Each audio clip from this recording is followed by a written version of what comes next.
Madlang people. Handa kami pag naglalakad kami pa uwi.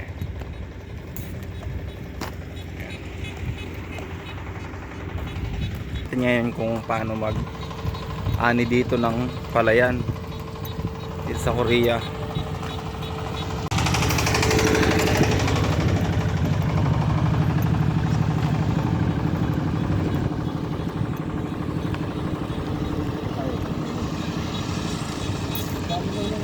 Ganun lang mag-ani dito.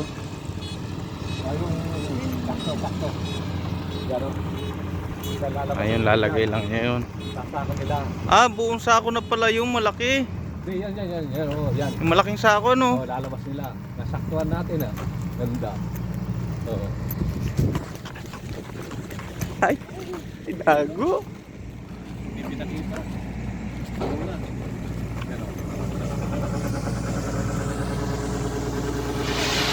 Ayan.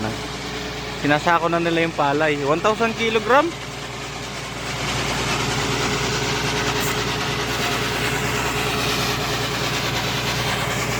Doon siya nanggagaling sa likod. Yan sa'yo.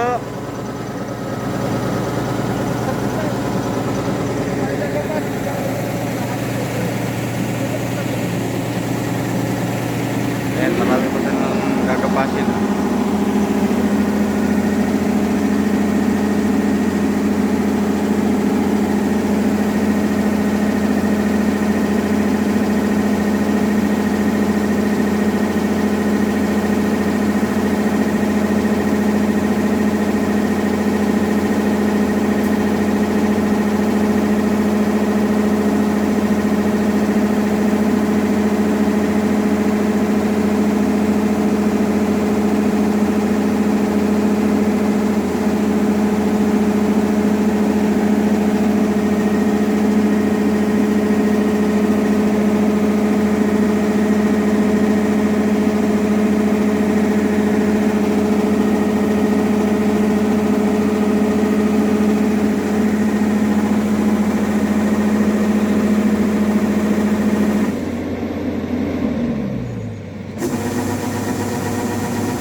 Dalawang tao lang nag-aani.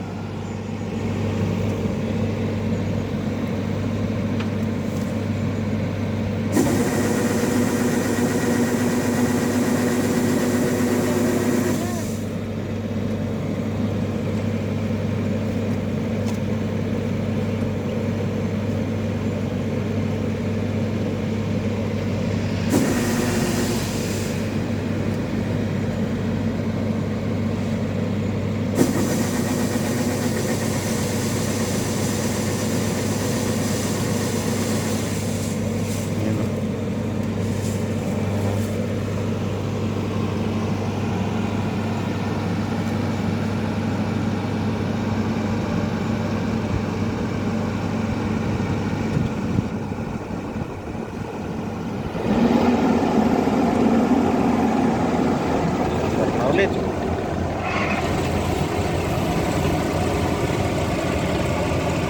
Yun, ganun lang siya kabilis.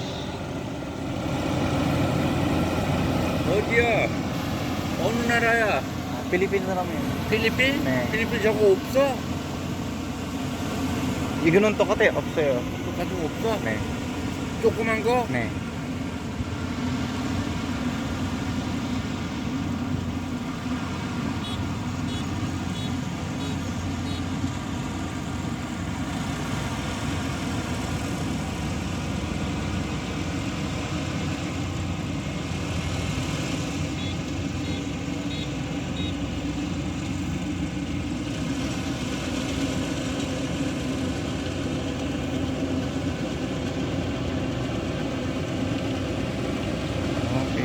Kamsahamnida.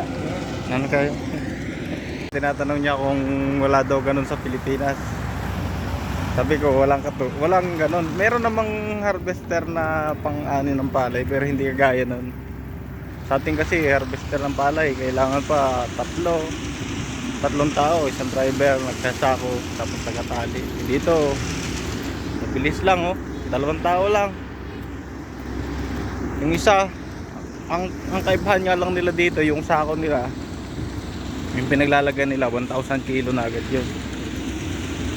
Kaya mabilis lang, hindi na kailangan ng maraming tao. Tapos puro makina, kagaya ng panghakot, sasakyan o ganun lang. Hindi sila nalusong sa putik. Diba, ang bilis. Ayun guys, hanggang dito na lang. Maraming salamat sa mga nanood. Thank you so much. Bye bye.